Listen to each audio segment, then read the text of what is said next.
చూసారు కదా ఎలా ఊడిపోయినాయి. మొన్న ఏంటంటే 10th డే రోజు సావిత్రి గారు గెటప్ వేశాను కదా, రెగ్యులర్గా కాకుండా బ్లాక్ క్లాత్ అవుతుంది, కొంచెం డిఫరెంట్గా బ్యాక్ డ్రాప్ చేద్దామనే ఉద్దేశంతో విస్తరాకులని తెప్పించి కట్ చేపించేసి ఇట్లా బ్లాక్ క్లాత్ ఏదైతే ఉందో దానిపైన స్టిక్ చేద్దామనే ఉద్దేశంతో ప్లాన్ చేసుకున్నాం. బేసిక్గా ఏంటంటే ఇది ఏదైనా వాల్ పైన అయితే చాలా బాగా కుదురుతుంది, వాల్ డిస్టర్బ్ అవుతుందనే ఉద్దేశంతో ఇట్లా బ్లాక్ క్లాత్ పైన ఇట్లా స్టిక్ చేసాము.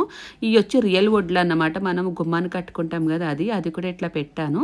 ఇంట్లో ఉన్న ఆర్టిఫిషియల్ లోటస్తో తర్వాత రియల్ లోటస్ ఏవైతే ఉన్నా అవన్నీ తీసుకొచ్చి స్టిక్ చేస్తే ఫైనల్ అవుట్పుట్ అయితే ఇది చాలా బాగుంది. ఇది ఏంటంటే విస్తరాకులు వేస్ట్ అయిపోతాయి అక్క మీరు అనుకోవచ్చు, మళ్ళీ నీట్గా ప్యాక్ చేసి పక్కన పెడితే ఫర్దర్గా ఏదైనా ఫోటోషూట్ ఉన్నప్పుడు ఇట్లా డిఫరెంట్గా మనం బ్యాక్ డ్రాప్ అయితే చేసుకోవచ్చు అనమాట.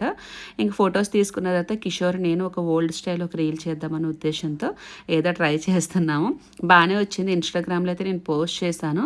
చాలా రోజుల తర్వాత మా సార్ కోఆపరేట్ చేశాడనమాట రీల్ చేయడానికి, అది కూడా ఓల్డ్ గెటప్ కాబట్టి.